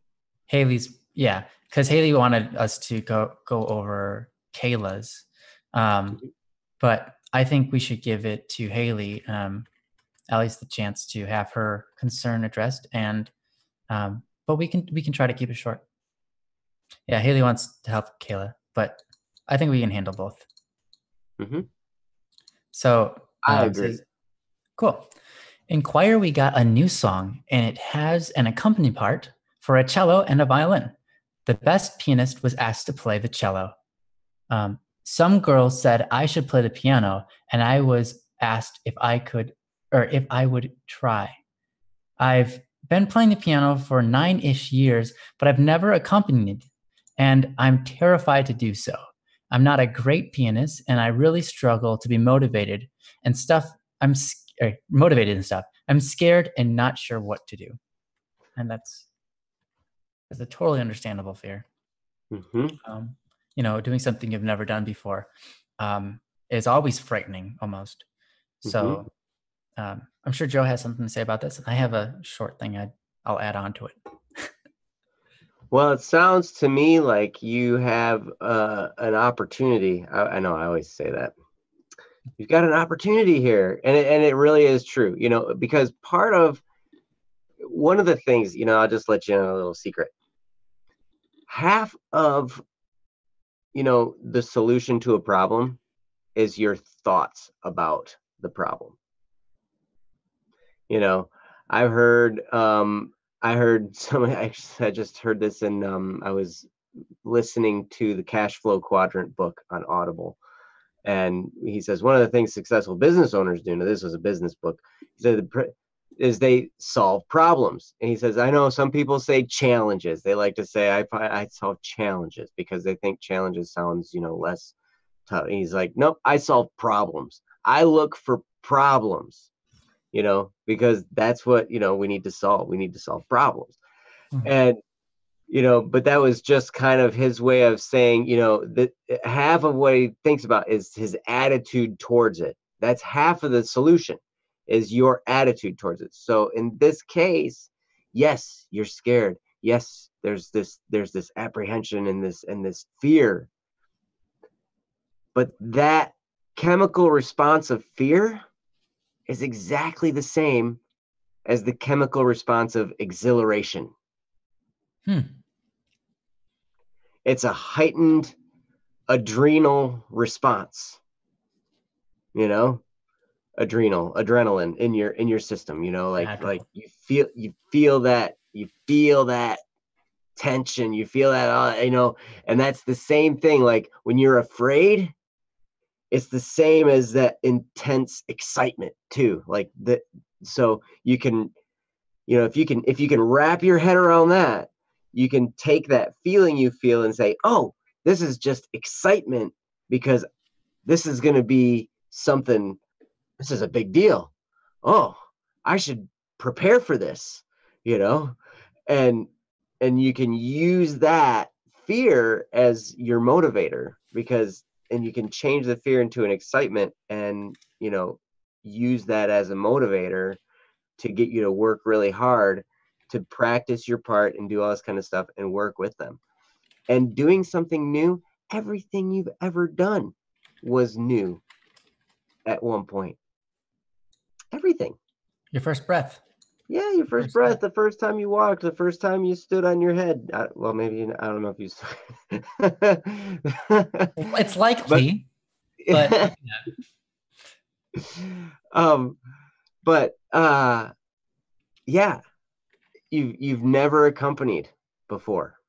Hey, this is a great chance for you to do something new that you've never done before, and who knows, maybe you'll be great at it. Did you ever think of that? Most of the time our thoughts, and this goes right to the title of our stream, Don't Worry Wednesday. What is worry? Worry is fear of something that hasn't happened, and we don't have any evidence that it's gonna happen. Well, maybe we have some evidence that we think maybe it might happen, but that's what it is. Like, it's something that hasn't happened yet. We're afraid. We're looking forward in fear of the future. And I'll tell you, if you've agreed to do it, then probably, I mean, if you're a person of integrity, then you're going to do it if you've said you're going to. So, a couple things could happen. Maybe you'll go do it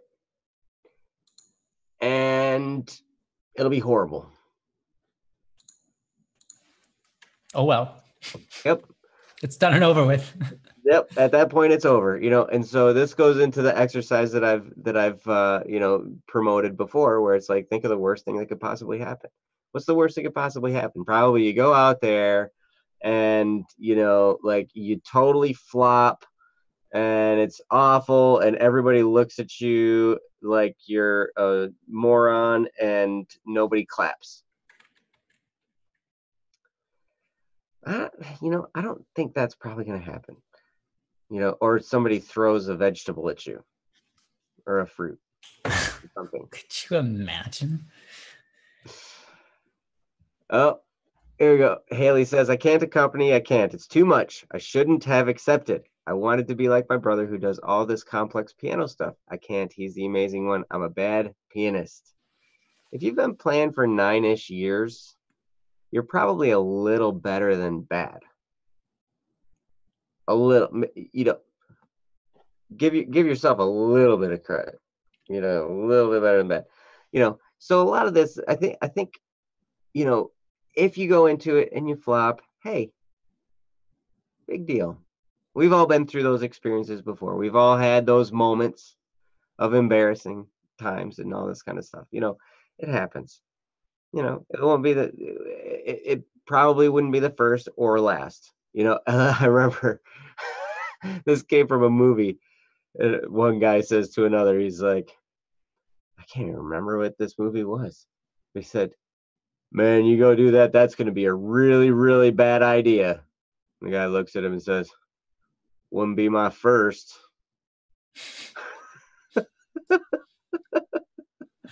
It's like, yep, I know that sentiment. That was going to be a really bad idea. Well, it wouldn't be the first time I had a bad idea. That's true. Probably won't be the last either. Or maybe, Haley, you're going to do it. Maybe this apprehension you feel is going to cause you to work really hard at it and get good. Take the extra time to practice and study it and do it well and work with the other people and do all that, because that's what it is. I always like to play, if you ever seen a movie with like a training montage, like a Rocky movie, like after he gets beat down and all this kind of stuff, and then he's got to come back to do the fight again, and it shows this little couple minute segment of him training, doing all these different training things, and like, yeah, it's got the cool music and all this kind of stuff, and he's running and he's throwing big pieces of wood and he's beating on the thing and whatever. But like, I can picture you in those moments. You're by yourself, you're practicing, you're looking at the sheet music, you're with the other people, you're practicing, and you're making mistakes and you're fixing them and you're figuring it out and doing all this kind of stuff, and all this happens. And then you do it, and maybe you knock it right out of the park and you just nail it. And you look at those people that you accompanied and you just make eye contact with them, and you have that feeling that, oh, we did it. And we did it well. Maybe you have that kind of a moment. And then you realize, hey, I found out something that I'm good at. I found out I actually can do this. And it gives you a little bit more belief of your talents, your abilities, the skills, and the training, that all the time and effort, you can get good. I'm fully convinced that if one person can do something, another person can. And if other people can do something, I probably can too. Given, if I have the time to practice, if I have the time to do it, and I have the desire to do it, I can do it. And you can too. And I promise, it's going to be, it's not going to be easy. I don't know how much time you have, but you totally can do it. And if you've already committed, then you're gonna. And you'll see how it comes out. But at some point, it will be over. That's another thing. I play this game in my head. I'm like, you know what? There's going to come a point when this situation is over. And boy, won't that be great to be on the other side of it. But I believe in you, Haley. I think you can do it. So, Ryan, what do you got? Yeah, and just to kind of further say this for the audio, Bree is apparently now doing, we don't know how she's doing, but is responding to chats with Rack Attack. Thanks, Rack Attack, for all of your awesome service and being an incredible holy person. Thank you so much Yes. for reaching out to her. And I hope that conversation with her goes well. Anyways, and Science Rocks, yes, you're so right. Let's not worry about the what ifs, because it really tears us down a lot of times. Right. But like Joe said, if you're worried about the what ifs, you can think about them, and if they haven't happened yet, you can figure out what to do to make the situation better. Mm-hmm. I think someone turned the light on for you. You look beautiful. Yeah, the light came on. They'll go away. That happens to me too sometimes. So we're in the same boat. Right. So anyways, Haley. Of course, I agree with everything Joe said. I know I've said this before, but you might have never heard me say this before. My brother is an incredible person because this is something he did. He is not a mechanic. He does not care about cars. Okay. He doesn't know the different types from like, hey, that's a Chevrolet. Oh, is it? That's a BMW. Oh, is it? Okay. Like he doesn't know, right? This was several years ago.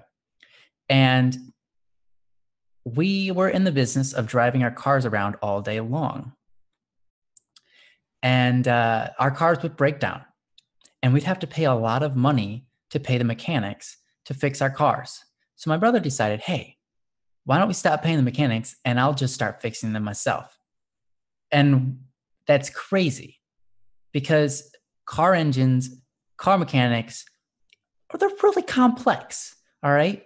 And it's very, like, you don't want to get something wrong because let's say you're driving down the road and your tire falls off and then you die, right?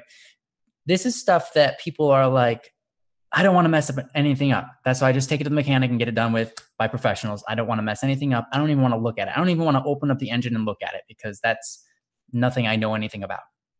My brother, he had this different idea. He said, but what if I did learn about it? So he went on YouTube and started looking up YouTube videos on how to fix the problem that the car had. And what do you know? There was some guy on YouTube who said, hey, yeah, if your car is doing this, it could be a couple of different issues. Here are the different issues. You can test them, and here's how to fix each of them. And my brother just did it. He said, instead of going, a lot of times what we have is this fear of something that hasn't happened yet, right? We have worry. We look at something we've never done before, and our instinct is to just say, I don't know anything about that. I can't do it. I'm not going to do it. I can't do it. There's just no way. I don't know anything about it. I don't even want to get started in it, because we're not confident in ourselves. Because how can you be confident in something you've never done before? How can you be confident in yourself if you've never even taken that action before? It's the first time you're doing it. But I think it set a great example for me, is that you can do so much. You can do anything. You can learn something new, and that's not that big of a deal. All you have to do is just try. And a lot of times we don't try because our fear is too much. Now, what you've done, you've already taken the step and said, I'm going to do it. But now you are in a situation where you're not confident in your ability. So the best things you can do is train for that day so that you can be the best you can be during that moment. And you're probably going to be nervous. You might shake a little bit. You might shake more after you're done with the performance than you do before. That's usually what happens. And that's okay. Mm-hmm. That's okay. That's okay. I remember one time my brother came up to me and he's like, this was when I was really young. He said something along the lines of, I'm really impressed because you don't ever seem to get nervous when you are going to be like in a stage performance or anything like that. And then I thought about it and I was like, I didn't say this to him, but I was like, that's not exactly true.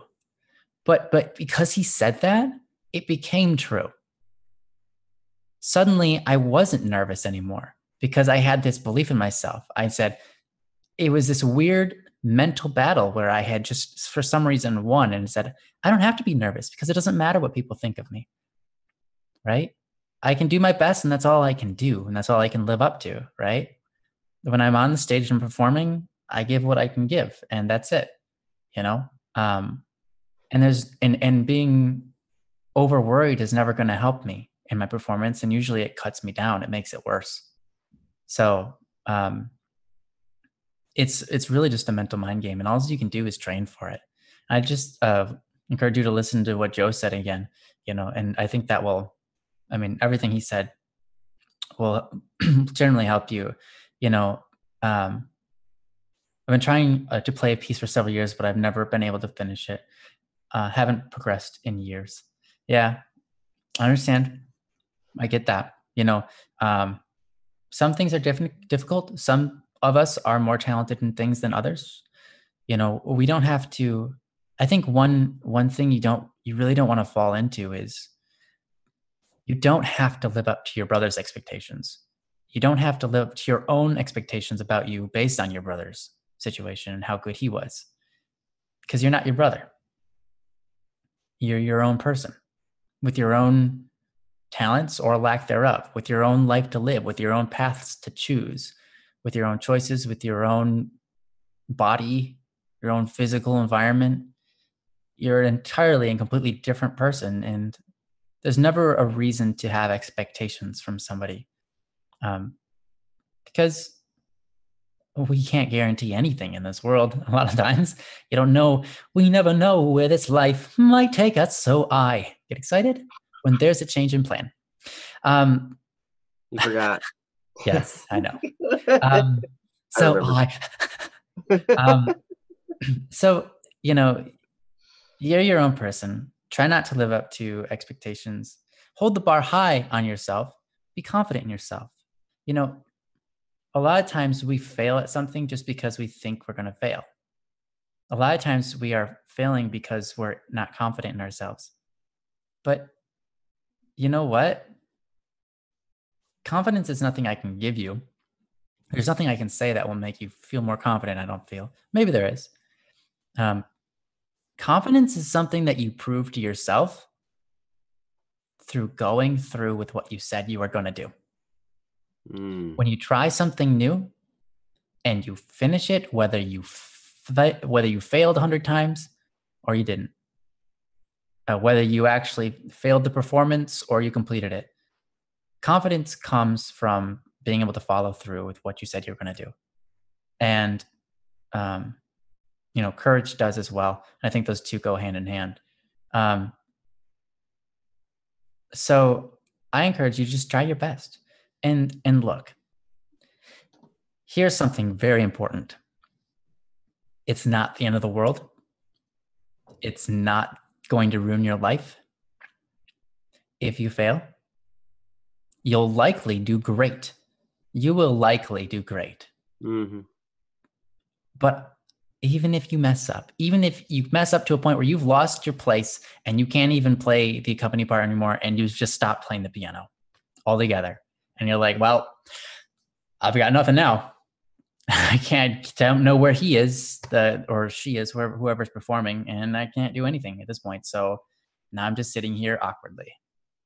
You know what?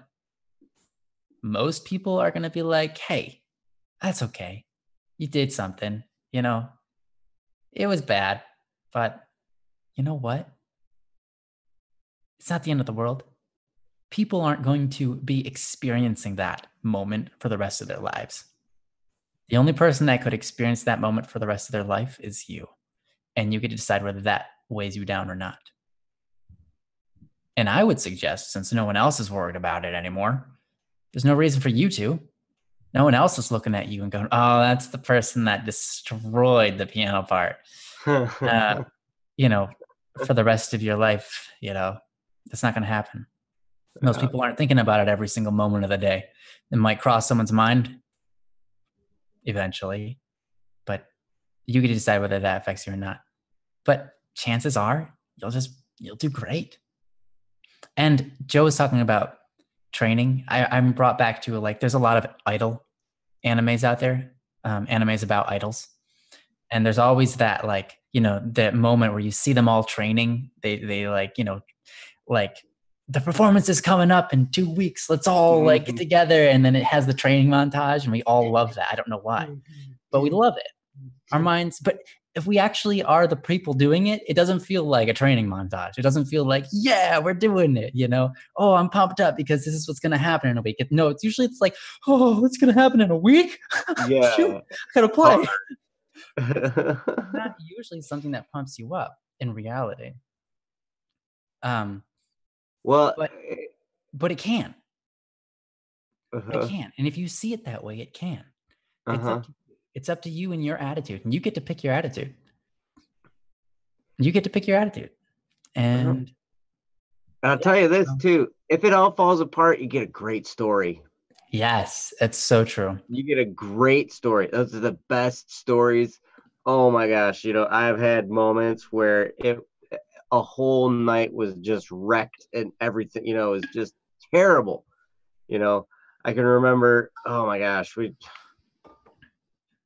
were playing a show somewhere that, I'm sorry for interrupting, but you're totally reminding me of this.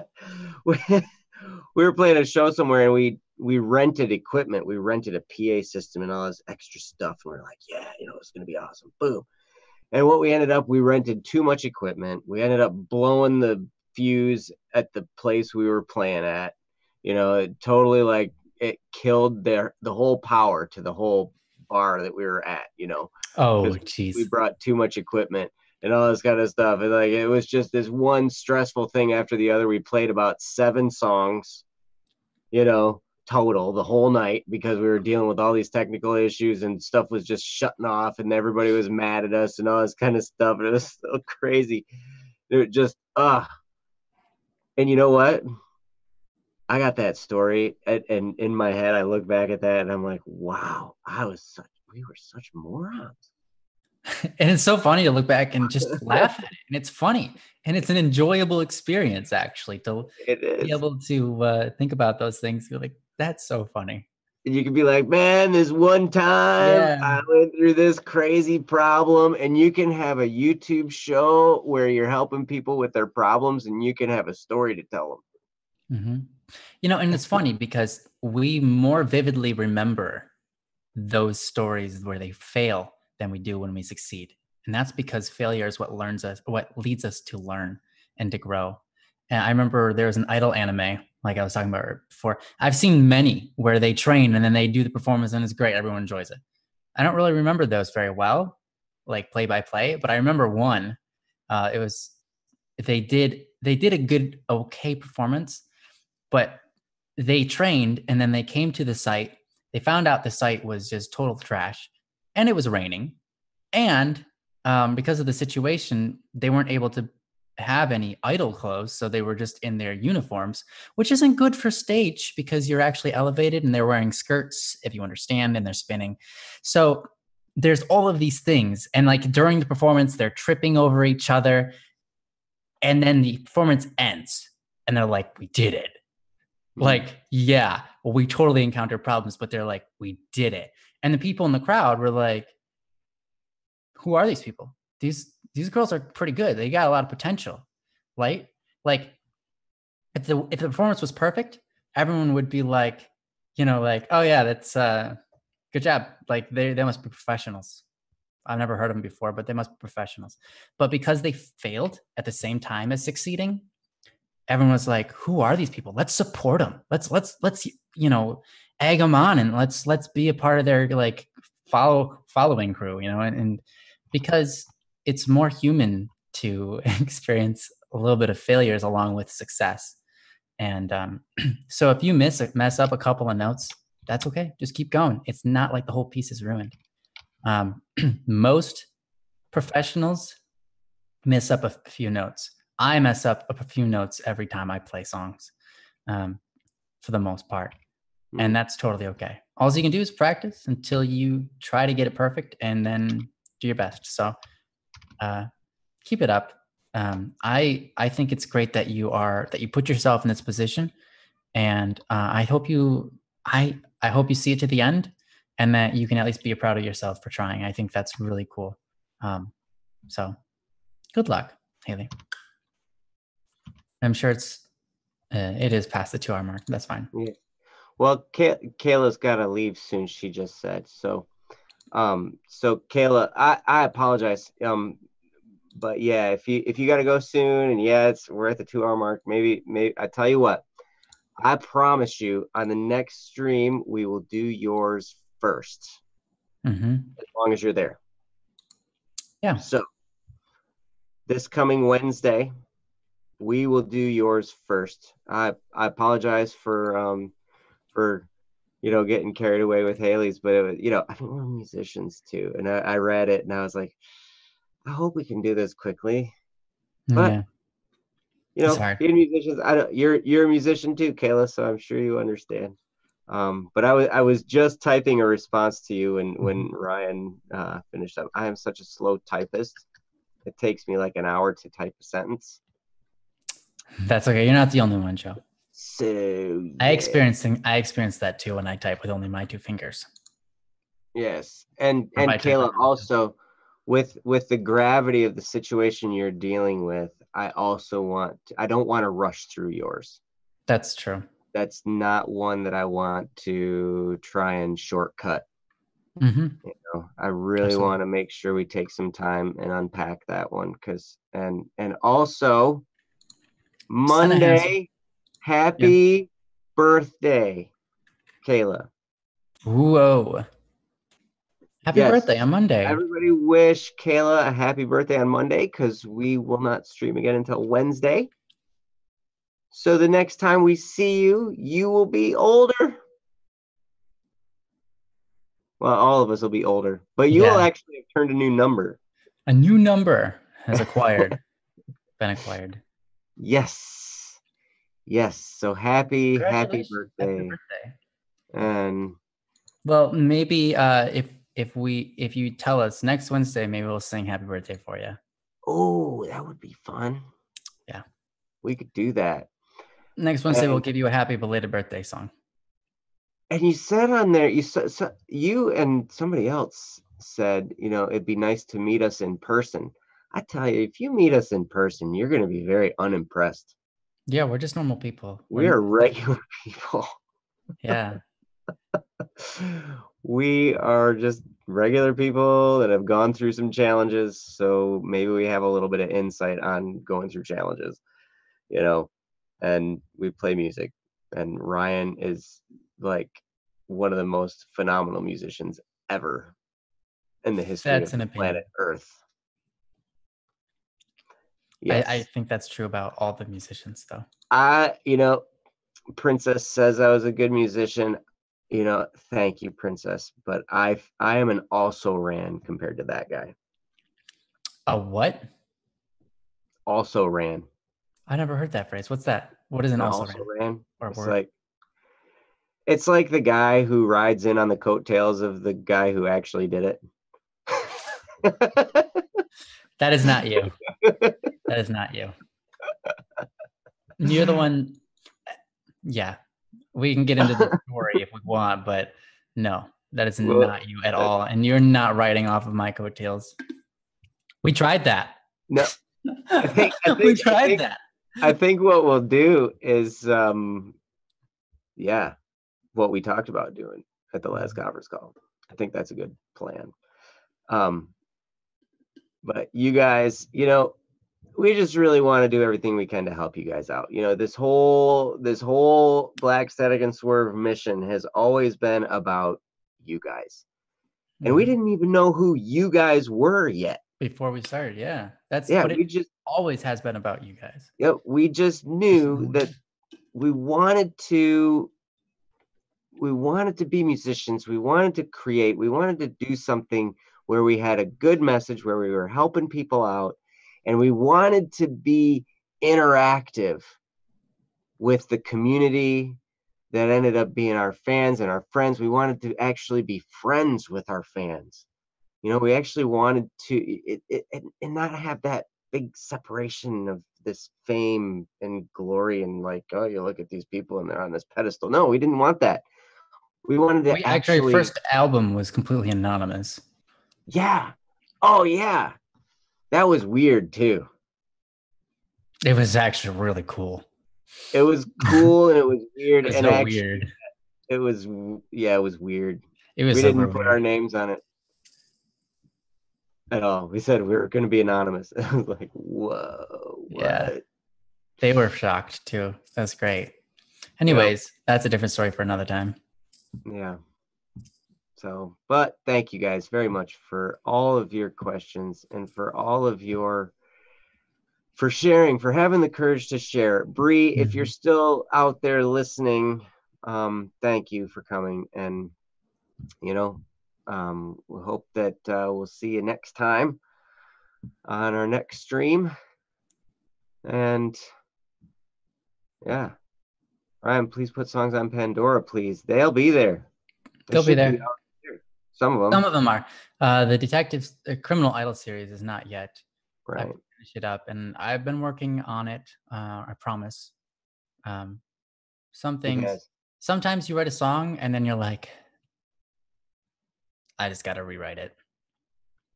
And sometimes you write a song and you're like, I have no idea like what to do. Because lyrics, how am I going to lyricize this? What's the right feel? What kind of lyrics do I even want? Sometimes it's just a big guessing game until you find the right, everything lines up, So I apologize for the delay. But good I've been working on it. Those who wait. Mm-hmm. And I'm making you wait. Yes. Yeah,